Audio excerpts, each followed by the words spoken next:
किशन एक बार पुनः आपके इस Paris education channel target point field study में आपका स्वागत करते हैं। कक्षा 12 के चैप्टर में मैं बातें कर रहा था, प्रतिरोधों के संयोजन पे मैं बातें कर रहा था। उसी चीज़ को आज आगे बढ़ाते हुए हम लोग समांतर क्रम संयोजन पे बातें करेंगे। श्रेणी क्रम संयोजन पे हमने प्रीवियस वीडियो में बात की थी, तो उसी बात को मैं पहले भी बता चुका हूं कि यदि मैं इस सेक्शन की बात आएगी, कम्बिनेशन की जहां जहां बातें आएगी, मैं छोटे छोटे वीडियो में आपको थमाता रहूँगा, उस बात को सिखाता रहूँगा। तो आइए, बहुत ज़्यादा समय मैं आपका जल्दी से ना लेते हुए जल्दी से इस बात की प्रूविंग करते हैं और कैसे इनका संयोजन करते हैं उन बात को निकालते हैं। ठीक है, तो अब बात को समझते हैं। श्रेणी समांतर क्रम संयोजन क्या होता है। तो देखिए, इस प्रकार के संयोजन को इस तरीके से आपके पुस्तक में बनी हुई होगी, इस तरीके का संयोजन। ठीक है, यहाँ से ये संयोजन, एक चीज़ यहाँ से ये थोड़ा सा इधर कर लेता हूँ, ये यहाँ पे ये, ठीक है, यहाँ पे ये आया। देखो, ये जो संयोजन है, इस प्रकार के संयोजन को अब हमने इसको एक सेल से जोड़ दिया।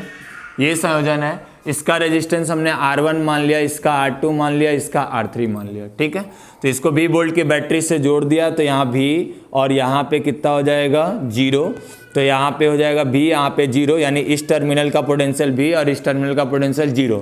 यहाँ देखो, इससे करंट एक रिलीज हुआ, वो क्या हो गया I। अब देखो एक बात समझो, श्रेणी क्रम में क्या था, श्रेणी क्रम में हमने देखा था करंट सबको सेम जा रहा था, लेकिन यहाँ देखो करंट यहाँ आया और हमें जहाँ तक पता है कि करंट हमारा नॉर्मल बीजगणित का यानी सिंपल एल्जेब्रिक के नियम का पालन करता है। 2 4 3, तो 4 3 7 7 2 9 एम्पेयर का करंट। तो इसी बात को ऐसा देख लीजिए कि 9 का आया हुआ 2 4 3 में बटा है, ऐसे भी देख सकते हैं। तो देखो I जा रहा है, तो इसमें जो करंट बटा उसको I1 कह लीजिए, इसमें जो करंट बटा I2 कह लीजिए, इसमें जो करंट बटा वो I3 कह लीजिए।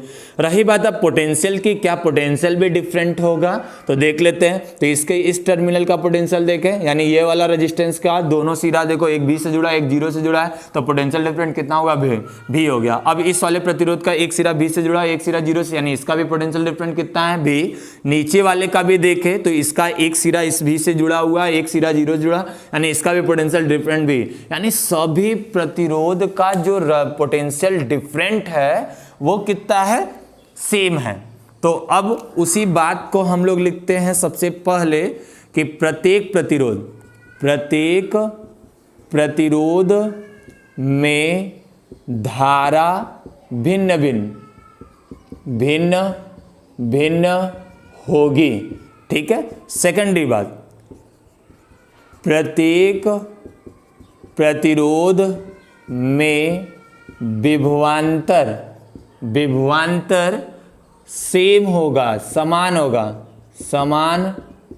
होगा, ये होगा दूसरी बात। तीसरी बात इसमें हम कर लेते हैं यह कि हमने देखा जो करंट है वो इस तरीके से बटा I1 plus I2 plus I3। और चौथी बातें देखें तो अब रेजिस्टेंस यहाँ पे R1 संबंधे R2, यानी 1/R1 संबंधे 1/R2 संबंधे 1/R3 के संदर्भ में बटा हुआ है। देखें, अभी निकाल लेते हैं।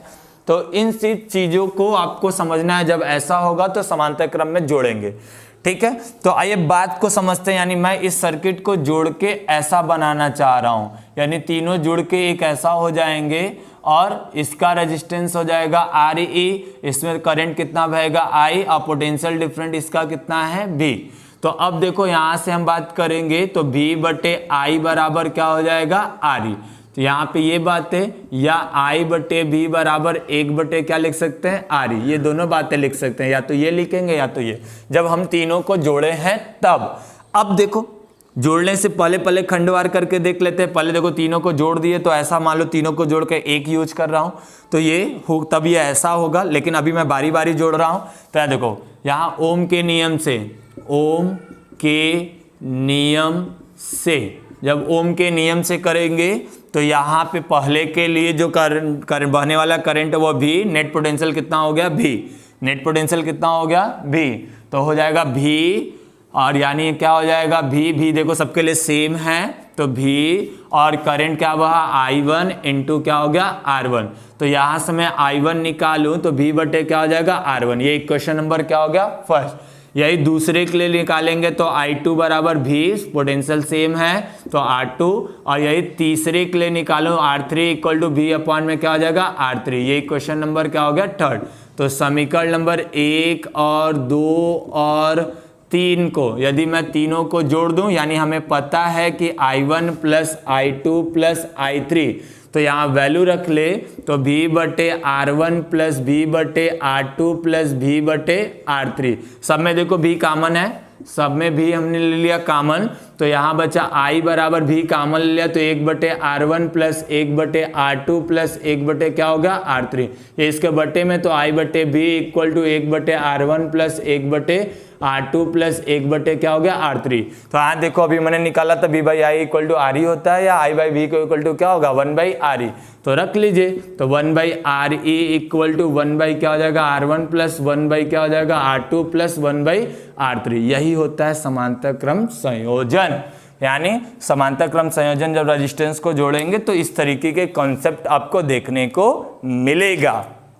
ठीक है, इन चीजों को आपको पकड़ के चलना है और सवाल में भी। अब देखो इससे छोटी छोटी चीजों को पहले हम समझेंगे। मैक्सिमम जो रेजिस्टेंस मिलता है समांतर क्रम में जोड़ने का वो 2 जोड़ने को मिलता है।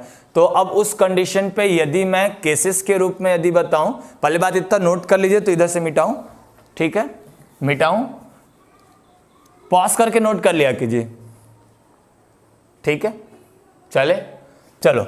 अब यहाँ देखो यदि मैं आपसे बातें ये करूं कि यही रेजिस्टेंस का कुछ कॉम्बिनेशन ऐसा हो कि सेम रेजिस्टेंस ऐसे जुड़े हों, इस तरीके से सेम रेजिस्टेंस यानी सेम वैल्यू के यहाँ पे हमने एक सेल से जोड़ दिया, ऐसा मिला, ये भी R ये भी R, तो उस कंडीशन पे क्या हो जाएगा 1 by r e equal to 1 upon में R प्लस 1 अपॉन में क्या हो जाएगा R, तो 1 अपॉन में r e equal to 2 upon में क्या हो जाएगा R, तो नेट कैपेसिटेंस क्या हो जाएगा R बाई 2 आधा हो जाएगा। तो आप ये बातें यूज कर सकते हैं, ये बातें आप यूज कर सकते हैं ना। ये पलट जाएगा तो R बाई कितना हो जाएगा 2, ये R बाई कितना हो जाएगा 2। तो ये इस तरीके का, ठीक है। तो या तो सीधी सीधी बात जितना कैपेसिटर है, अब यही मैं कह दूं अलग अलग क्वांटिटी का कह दूं, यही चीज़ मैं अलग अलग क्वांटिटी का सेम रहा तो अलग अलग क्वांटिटी में होगा, तब क्या होगा यदि दोनों अलग अलग क्वांटिटी में होंगे, इस तरीके से रहे दो, एक में हमने लिखा R1 एक में, ये सब शॉर्ट बाद में इसका यूज होगा तो बहुत ज़्यादा लंपट नहीं पालना है, ठीक है। तो यहाँ R1 ये आपका R2, इसको एक सेल से जोड़ा ऐसे, तो ये R1, तो यहाँ देखो 1 अपॉन में r e equal to 1 upon में R1 प्लस 1 अपॉन में क्या हो जाएगा R2, हर बराबर करेंगे तो ये R1 प्लस R2 अपॉन में क्या मिलेगा R1 और क्या R2, तो R ई इक्वल टू क्या होगा R1 व R2 अपॉन में R1 प्लस क्या हो जाएगा R2। ये इस तरीके की चीज़ों को आप अपने पास रखेंगे तो सवाल थोड़ा इजी बनेगा और जल्दी बनेगा। तो सेम रहा तो जितने सेम है तो जितने रेजिस्टेंस है उसमें उससे उतने से भाग दे दीजिए, सेम है तो जितने उसमें रेजिस्टेंस है उतने से उसमें भाग दे दीजिए, अलग अलग है तो उस तरीके से, यह मैक्सिमम 2 मिलते हैं तो इसलिए मैंने 2 के केस को लेके बताया, ठीक है। तो इस बात को नोट करें जल्दी से। तो हम एक सवाल भी बता देते हैं, तो इस प्रकार के संयोजन से क्या लाभ, जैसे सवाल किस तरीके के बनते हैं, ठीक है। तो फिर हम आपसे कंप्लीटली बात करेंगे जब मिश्रित पे बात करेंगे तब। अभी आज के लिए बस एक सॉल्व क्वेश्चन लगा लेते हैं कैसे ये सॉल्व होगा, ठीक है, नोट करो। चलिए आइए क्वेश्चन एक देख लेते हैं ना, क्वेश्चन के माध्यम से भी इस बात को समझते हैं। तो ऐसे ही मन लगा के पढ़ते रहिए, चैनल के साथ प्यार बना के चलिए, ठीक है। आप लोग के इस प्यार की देन है कि चैनल धीरे धीरे आगे की तरफ बढ़ रहा है, ठीक है। ऐसे ही प्यार बना के रखिए, ऐसे ही और भी कॉन्सेप्ट लेके आने वाला हूँ, धीरे धीरे खिलाऊंगा, यानी आपको पूरा 11-12 का एक कंप्लीट पैकेज आपको दूंगा। कुछ इस तरीके का कि केवल 12 ही नहीं, 12 के बाद जो आपके 40 से 45 दिन का समय मिलता है, फिर उसी में सारा कंपटीशन हो जाता है, BHU का हो जाए, चाहे यदि बनारस से बिलोंग करते हैं तो BHU, फिर अदर आ जाता है विद्यापीठ, यूपी कॉलेज, इस तरीके के एग्ज़ाम हैं, या अदर आप IT वगैरह के फॉर्म भरते हो, नीट के एग्ज़ाम फॉर्म भरते हो, तो उन तरीके के एग्ज़ाम के लिए तो मैक्सिमम प्रयास करूँगा वो सारे क्वेश्चन को टच करके उन सारे कॉन्सेप्ट को थमाऊँ, फिर कैलकुलेट कैलकुलेट करके मैं उस तरीके के सारे क्वेश्चन को भी मैं आपको कराऊं और वो सारी वीडियो लेके आऊंगा। इसके लिए आप एकदम निश्चिंत रहें और ढेर सारे क्वेश्चन को आपको कराऊंगा और ढेर सारे कॉन्सेप्ट के साथ। तो ऐसे ही चैनल से बने रहिए और अपने प्यार को बनाए रखिए, लाइक और कमेंट और शेयर करते रहें, ठीक है, सब्सक्राइब करना ना भूलें। चलिए अब दूसरी बात देख लीजिए, सवाल देख लेते हैं।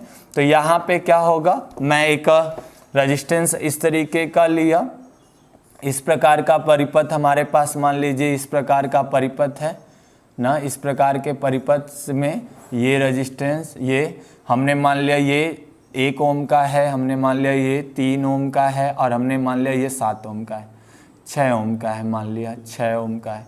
तो इस प्रकार से हमने इसको क्या किया, यदि ये 7, इसको हमने मान लिया कि 12 वोल्ट की बैटरी से जोड़ दिया है। तो सबसे पहले कि सब में करंट कितना बहेगा, है ना, प्रत्येक प्रतिरोध में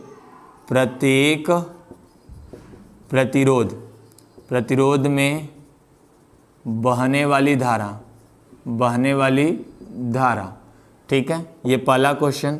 दूसरा क्वेश्चन हम लोग ये ले लेते हैं कि सब में पोटेंशियल कितना होगा, प्रत्येक प्रतिरोध का विभवांतर कितना होगा, ठीक है। तीसरी बात ये ले लेते हैं कि परिपथ में कुल धारा कितनी बहेगी, परिपथ में कुल धारा का मान कितना होगा। चलिए देखते हैं, पहले यहाँ से प्रत्येक प्रतिरोध और तुल्य धारिता, एक क्वेश्चन अभी छूट गया, पहला क्वेश्चन वही रहना चाहिए था, तुल्य धारिता में तुल्य प्रतिरोध बताना है, तुल्य प्रतिरोध कितना है, कितना होगा। चलिए बात को समझते हैं। 1/Re इक्वल टू 1 में R1 प्लस 1 में R2 प्लस 1 में क्या होगा, R3।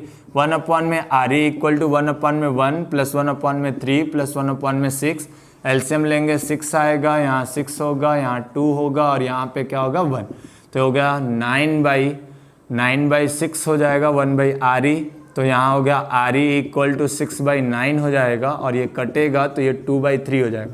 तो नेट कैपेसिटेंस हो गया 2/3, नेट रेजिस्टेंस हो गया 2/3 ओम ना, इनको जोड़ के हमने 1 कर दिया ना। और ये जब जुड़ा है, ये जब जुड़ा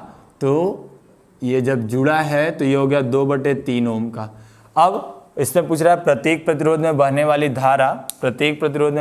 धारा 12 वोल्ट की बैटरी से जुड़ा है, 12 वोल्ट की बैटरी से जुड़ा है, करंट सबके लिए पूछ रहा है। 12 बैटरी, यहाँ पे हमने मान लिया I1, यहाँ पे मान लिया I2 और यहाँ पे मान लिया I3, ठीक है। तो यहाँ पे ये फर्स्ट को, यहाँ पे इसको हमने इस वाले क्वेश्चन को सॉल्व किया। दूसरे क्वेश्चन की बात कर लेते हैं, यहाँ नहीं इसकी बात कर लेते हैं। प्रत्येक में धारा, तो हमें पता है V बराबर I1 इंटू R1, तो यहाँ I1 equal to V upon में क्या हो जाएगा R1। तो V1 12 वोल्ट की बैटरी, R1 की वैल्यू, यहाँ पे R1 की वैल्यू कितनी हो जाएगी, करंट देखो यहाँ पे 12 वोल्ट की बैटरी है और यहाँ पे R1 की वैल्यू कितनी है, 1 है, तो यानी ये हो गया 12 एम्पियर का करंट बहा है। दूसरी बार I2, तो V अपॉन में क्या हो जाएगा R2, तो यानी 12 वोल्ट की बैटरी है और यहाँ पे कितने का है, 3 का है, तो ये हो गया 4 एम्पियर का करंट बहेगा। तीसरे में देख लेंगे तो V अपॉन में R3, तो 12 वोल्ट और इसमें कितना हो जाएगा 6, क्योंकि पोटेंशियल तो सबका सेम होना है, ये 2 एम्पियर का। अब एक बात और, प्रत्येक में विभवांतर कितना होगा, तो तीसरे क्वेश्चन का जवाब विभवांतर सब में सेम होता है, इसलिए 12 वोल्ट का होगा। अब देखो चौथे क्वेश्चन का जवाब पूछा है, यानी ये वाली बातें कर ले, तो ये हो गया परिपथ में बहने वाली धारा ना, परिपथ में बहने वाली कुल धारा, तो नेट कैपेसिटेंस ये हो गया, पोटेंशियल भी हो गया। तो यहाँ पे I बराबर V अपॉन में क्या हो जाएगा Re, तो यहाँ 12 वोल्ट की बैटरी, नेट रेजिस्टेंस कितना हो गया 2/3, 3 कहाँ जाएगा ऊपर, तो I बराबर 12 गुणे 3 बटे कितना हो गया 2, तो ये हो जाएगा 6 बराबर कितना हो जाएगा 18 एम्पियर का करंट बह रहा है। जोड़ के देख लो, 12 4 16, 16 2 18, यानी पूरे परिपथ में 18 एम्पियर का करंट बह रहा था। और बटा कितने में, 12 में, 4 में, और 12 में बटा है, 4 में बटा है और 2 में बटा है। तो इस प्रकार से हम समांतर क्रम संयोजन का सवाल लगाते हैं। तो आई होप आपको ये बातें समझ में आई होगी। नेक्स्ट वीडियो में मुझे आपसे मुलाकात होगी मिश्रित क्रम संयोजन पर। ऐसे ही छोटे छोटे वीडियो के साथ मैं आऊँगा। अभी जब तक मैं कम्बिनेशन को पढ़ूंगा तब तक ऐसे छोटे छोटे वीडियो आपको मिलते रहेंगे।